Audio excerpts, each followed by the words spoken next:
നിങ്ങളുടെ Windows കമ്പ്യൂട്ടറിലെ C ഡ്രൈവിൻ്റെ space ഒരു ടൂളുകളും കൂടാതെ തന്നെ നിങ്ങൾക്ക് ക്ലിയർ ചെയ്യാൻ പറ്റും.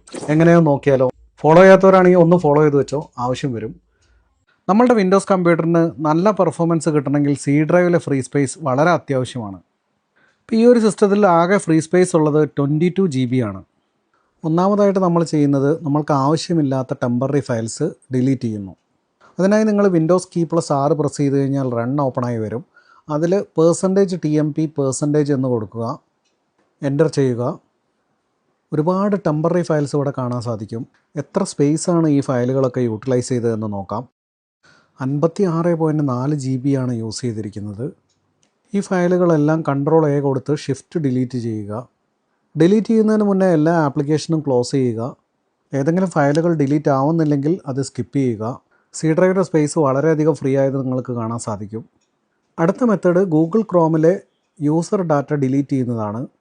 ശ്രദ്ധിക്കുക, ഇത് ചെയ്യുമ്പോൾ ഗൂഗിൾ ക്രോമിലെ സേവ് ചെയ്ത് വെച്ച പ്രൊഫൈലുകളൊക്കെ ഡിലീറ്റ് ആവും. അത്തരം ഡാറ്റകളൊന്നും ആവശ്യമില്ലാത്തവർ മാത്രം ഇത് ചെയ്യുക. റണ്ണിൽ ആപ്പ് ഡാറ്റ എന്ന് ടൈപ്പ് ചെയ്ത് എൻ്റർ ചെയ്യുക. അതിൽ ലോക്കൽ എന്ന ഫോൾഡറിനുള്ളിൽ ഗൂഗിൾ എന്ന് പറയുന്നൊരു ഫോൾഡറുണ്ട്, അത് ഓപ്പൺ ചെയ്യുക. ക്രോം ഓപ്പൺ ചെയ്യുക. അതിനുശേഷം യൂസർ ഡാറ്റ ഓപ്പൺ ചെയ്യുക. ക്രോമിലെ യൂസർ ഡാറ്റയുടെ സ്പേസ് യൂട്ടിലൈസേഷൻ കൂടി നമുക്കൊന്ന് നോക്കാം. 19.8 GB അത് യൂസ് ചെയ്തിട്ടുണ്ട്. ഇതും നമുക്ക് ഓൾ സെലക്ട് ചെയ്ത് ഡിലീറ്റ് ചെയ്യാം. ഷിഫ്റ്റ് ഡിലീറ്റ് ചെയ്യണം.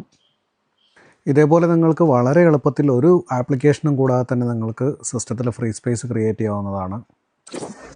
ഈ വീഡിയോ എല്ലാവർക്കും ഇഷ്ടപ്പെട്ടു എന്ന് കരുതുന്നു. അടുത്തൊരു വീഡിയോ ആയിട്ട് കാണാം. Bye bye.